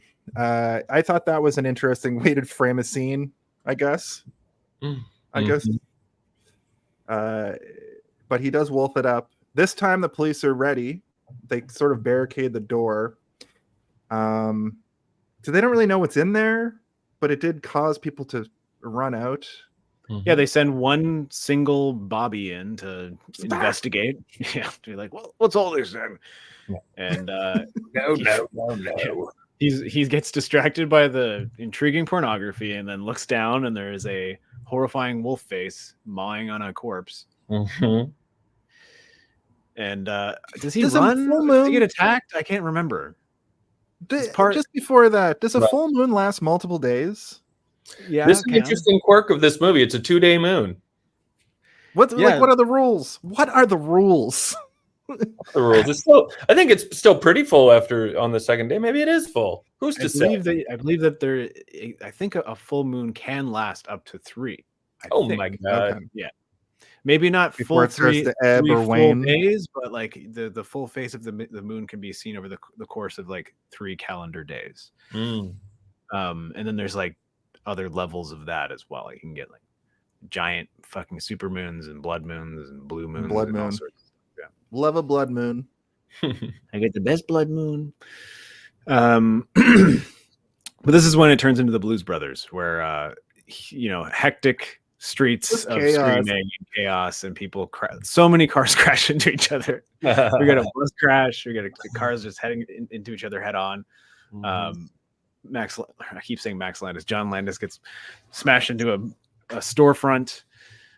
Yeah, it's great. But I did sort of like be like, how much time is left in this? Because it feels like I did we're the getting same to the thing. end, but like it doesn't seem like they've established much else is going to happen, and like, oh, there's 3 minutes left in this movie. What the fuck? Yeah, so they just end up sort of out in the alleyway. Alex shows up to the scene. She's walking down the hallway. I guess she sees him as a monster and she's kind of crying. And then the Bobbies all have assault rifles, which is like, what? Isn't the UK famous for not having any guns at all? Especially Police the have police. guns. Not like the police officers that walk around the streets, but like they've got, Scotland Yard will show up with a bunch of rifles. Fair enough. But they unload like 6 Also, slugs into this was the only man. scene that wasn't shot in England. Shot in like Kansas or something.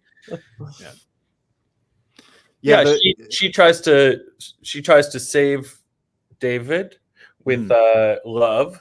With love.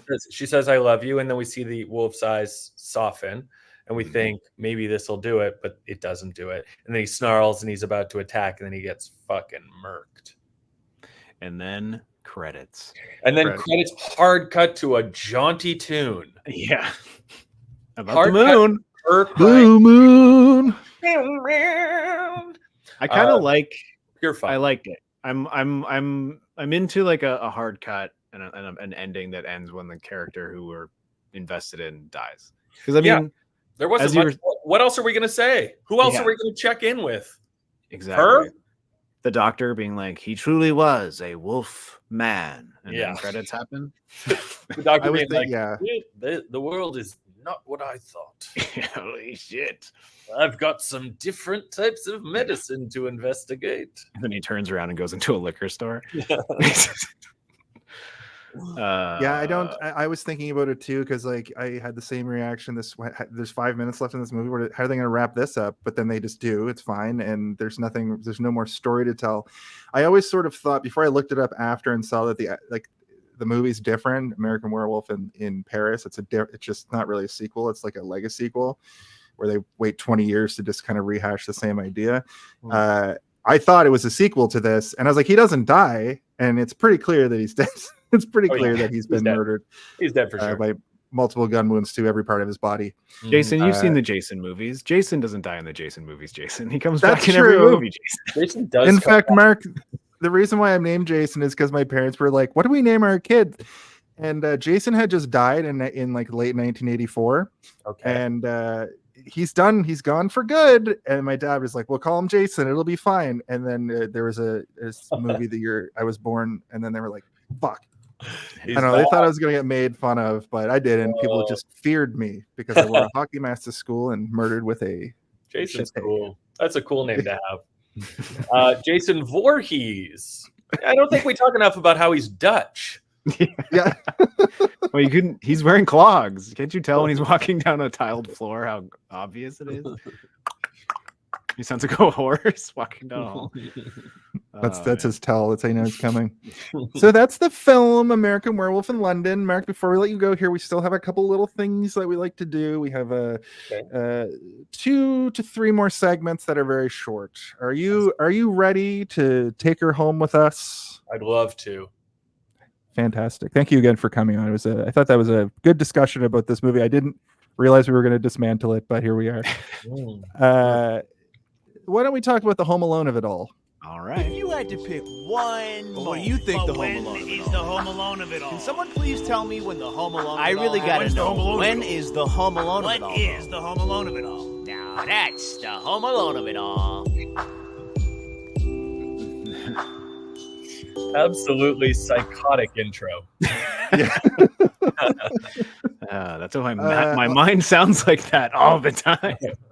It would also be funny, like Mark doesn't know what this segment is. I just give you no context, and it's like, go. There you go. I will give you context, though. The concept of the Home Alone of it all is sort of an idea that I came up with that is like, when you go to see the movie Home Alone, you're sort of there to see the part where he slaps down the blueprint and then sets up a house of horrors for Merv and Harry, right? I've posited that can be transferred to other films. A lot of movies sort of have that draw.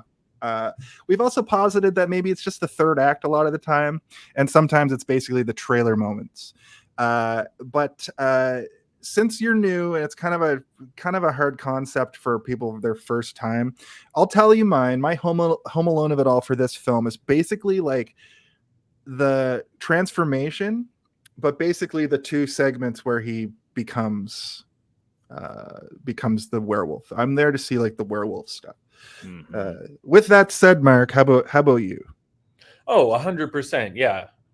I think we're talking about in the Save the Cat screenwriting book, we might be talking about the fun and games segment, which usually comes at the beginning of the second act. And in American Werewolf in London, it comes an hour into the movie.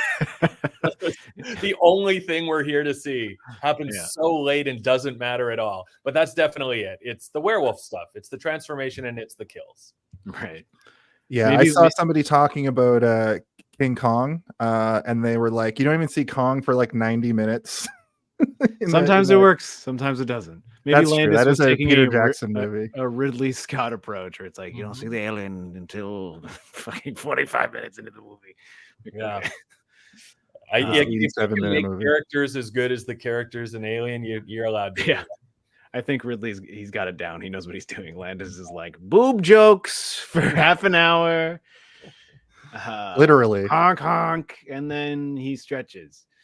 I don't think there is any other option for this movie, because there is so much going on in the movie that is uninteresting, and like it's a lot of like, ribbing and like, did you see that? That was goofy, that was funny, but like I'm not there for any of that. I'm not there for a funny naked balloon gag. I'm there for a hand stretching in a grotesque manner to make me go, ooh, his bones. So yeah, most definitely the transformation for me as well. Yeah, pretty unanimous. This is one of the first times that all three of us have agreed on the Home Alone of it all. Great. So before we go to our final thoughts and our plugs, we have a little game that we like to play called the MPAA rating game. It's time to play Guess the MPAA. Hello, everybody. My name is Jonathan Porno, and welcome to the greatest MPAA rating segment in the history of game shows. To give you our rules now, I'm going to turn it over to my co-host, Stephen Porno Wolfman, who's going to tell you all about the rules of the MPAA rating game. I didn't agree to this name change. Basically the rules are there is a certificate number given to every movie that's rated in the MPAA. The MPAA rating, of course, being rated R, rated PG-13, rated PG. The certificate number is typically 5 numbers long. Is that still the case for this movie, Jason? That's correct. Yes. All right. So we're only going to guess the last 3 numbers. So we basically just have to guess a number between 000 and 999. And what does 999 represent? X? Rated X? Rated X. Now, it's talking about the fact that it is related to rated R, etc. It means nothing. This is basically guess a number between 0 and 999. I'm going to tell you what the first 2 numbers are. They are 26, and all you need to do is guess a 3-digit number. Mark, you're up first. 269. It is higher than that. Steve. 800. Lower, Mark. Oh, I see. 26505. Lower. You threw me off by saying the first 2 digits. 390. No. Lower. It's 390. Higher. Mark, your final 400. guess. No, Steve, your final guess. It is higher than 400. 499. No. No. Look, We got it once.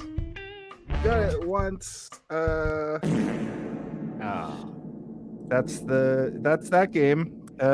It's a lot. It's funny to me that we do that.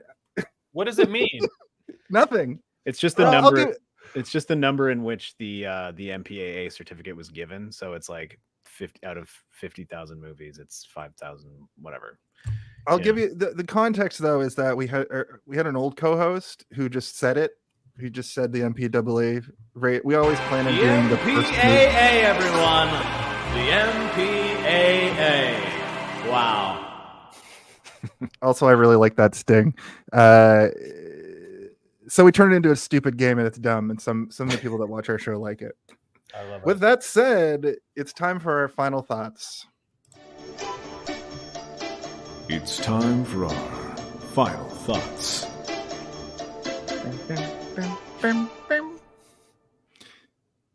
Just like at the start of the show, it is something of a thing for our guests to go first. So, Mark, if you want to give us your final thoughts, your in summation of this film, and if you want to give it sort of a rating, feel free as well, whether it be, out of 5 or out of 10 or out of stars or completely nonsensical.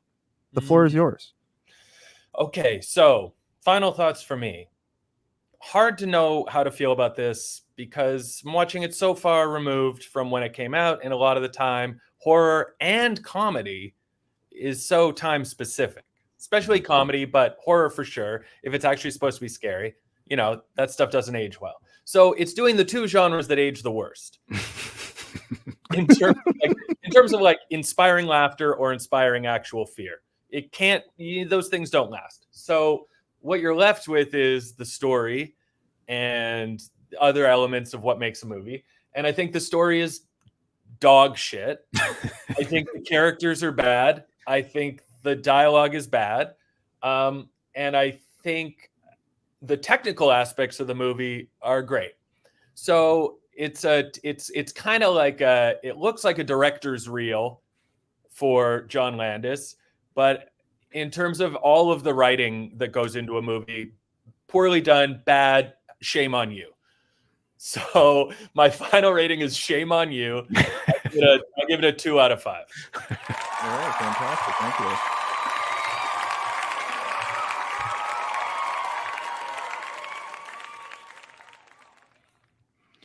All right, Steve, your final thoughts for the film An American Werewolf in not Paris, but London instead. I mean, it's difficult to not agree with everything you just said. I think that if you're going to watch it for anything, it would be good as a piece of film history in terms of the evolution of really innovative special effects. And, like we see Rick Baker's work in this, and we can see how it informed some of his work going forward, especially things like Harry and the Hendersons, which we did last week, which has some of the craziest stuff I've ever seen in it. For a movie that's like a whatever movie, it's like, how'd they make that man look so like a Bigfoot man? How'd they do that? And then, in terms of like stuff like Starman and just like everything that he's done in his career, you can see sort of like seeds of it in this and how it evolved him as a creative, because he had to do a lot of stuff that he'd never done before. So if anything, there's value there. And so you could probably just watch all those parts on YouTube, but it's not a bad time. Like it wasn't a painful watch to get through. So I wouldn't not recommend it as well. Don't listen. Oh, I'm sorry. Go on, Steven. I'm sorry. It's okay. I was going to give it my rating, which is it's nothing more or less than a pile of walking meatloaf. It's walking meatloaf. That's what it is, guys.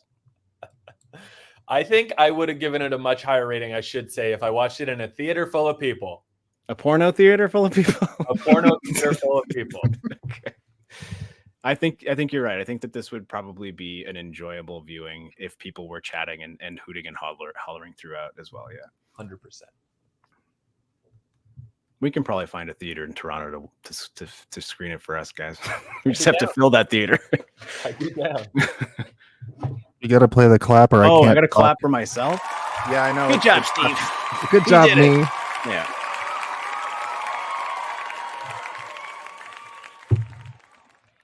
I'm going to read you exactly what I wrote when I finished this movie.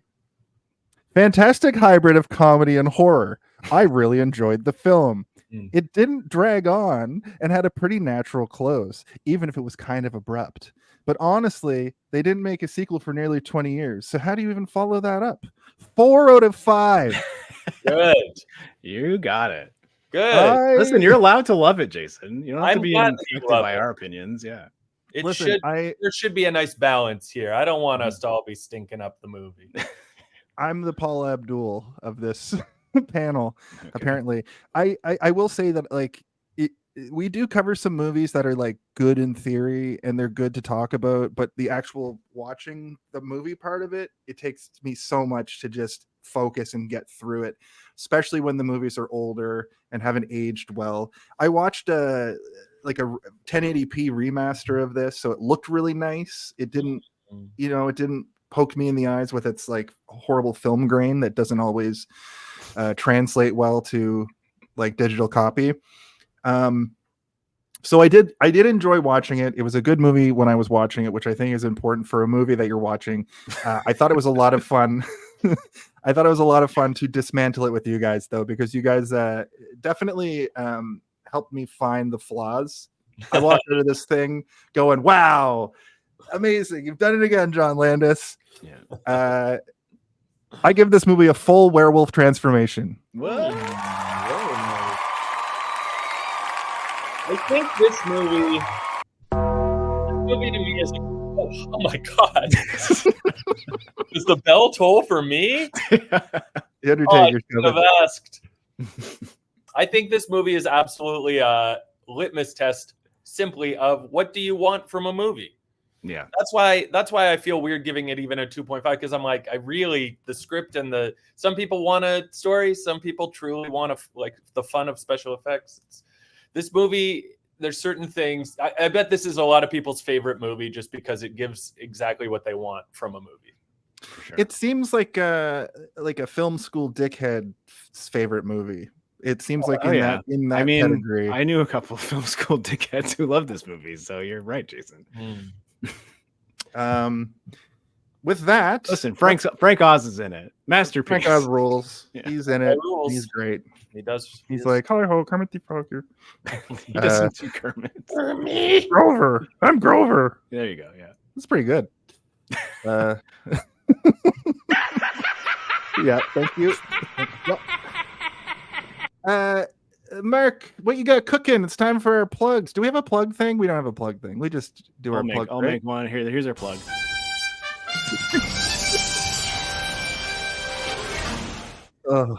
Oh, great. Go check out our Harry and the Hendersons episode where we used that sound to death.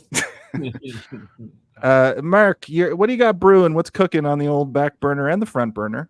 Well, let me tell you, all my exploits are published on my award-winning Instagram page, instagram.com/marklittle_good. marklittle_good. But other than that, who knows? I'm writing. I was just in an episode of Ghosts. Ooh, spooky. And I'm doing lots of stand-up in New York. So if you're in New York, come see my stand-up. Awesome. Fantastic. I thank you again for taking some time out to come on the show. You're welcome back. Literally anytime you'd like. I thought we had a pretty good conversation about a film. It was better than Blossom Buddies. Steve, what do you got? What do you got cooking up? I am in a video game called Dominica that the trailer just dropped for that like a week ago. Yeah, it's gonna be cool. Other than that, Darth Theorist, as always, check it out. We're growing slowly. Yeah, nothing else in my pocket. Cool to pull out. It's left to me to promote this show. You can find Hey, Did You See This One? The name of this show, and maybe an important question we ask each and every week. You can find us on pretty much everywhere. Like literally, I've smeared this thing everywhere you get your podcasts. We're on YouTube and Twitch, Spotify, Apple. Usually we go live Thursday nights on Twitch primarily. That's our primary home. Thursday nights at 8 p.m. Eastern. I'm also a pro wrestling announcer here in Toronto for Super Kicked Pro Wrestling. We have a show next Thursday, next Friday, the 23rd. So I'll be doing that. That's very fun. I think that's everything, though. You can find me in the club and the place to be. Okay. I'll do the ending stuff as always too, Steve. But Mark, try to follow me here. I didn't prep you for this. But there's a very important question we have to ask ourselves, and that we ask each and every week. And do you know what that question is? Hey, did you see this one?